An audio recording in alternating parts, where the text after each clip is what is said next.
حضور اقدس صلی اللہ علیہ وسلم فرمایا تم میں سے کوئی آدمی ہمیشہ نفل روزہ رکھے اور ہمیشہ رات کی عبادت اور قیام میں رہے، اس سے بھی بہتر میں تمہیں بتاؤں؟ عرض کیا گیا اللہ کے رسول کیا؟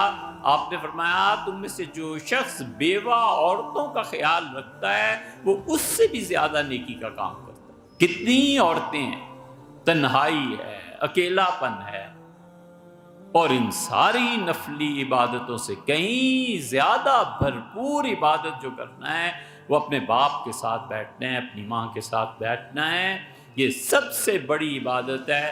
عام طور پہ ہمارے یہاں معاشرے میں عمروں کے تفاوت کی وجہ سے خواتین جلدی بیوہ ہو جاتی ہیں، والد کے بعد 10 سال زندہ رہتی ہیں، والد کے بعد 20 سال زندہ رہتی ہیں، اب ماں تنہا ہو جاتی ہے۔ اپنے وقت کو بجائے کہیں بھی صرف کرنے کے ماں کے پاس بیٹھنا، خاموشی سے بیٹھنا، کبھی کبھی غیبتیں بھی، یہ تو ہوتا ہی ہوتا ہے کہ فلانی ایسی اور فلانی ایسی، چپ کر کے ان چیزوں کو سننا اور اس کی تنہائی کو دور کرنا، یہ افضل ترین عبادتوں میں سے ایک ہے جس کی طرف ہم توجہ نہیں دیتے۔ وہ کہاں جائے؟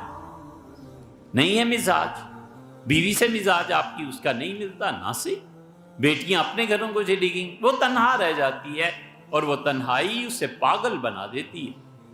اور اگر اس کا اللہ سے تعلق نہ ہو تو پھر ٹی وی ہے یا جو کچھ بھی ہے وہ سب ایک چیزیں، ہم میں سے ہر آدمی جانتا ہے کہ ماں اور باپ کی تنہائی وہ کتنی شدید ہوتی ہے۔ اس تنہائی کو دور کرنا، والد کے ساتھ رہنا، مختلف جگہوں پر جانا، یہ وہ عبادتیں ہیں جو بسا اوقات فرض ہو جاتی ہیں۔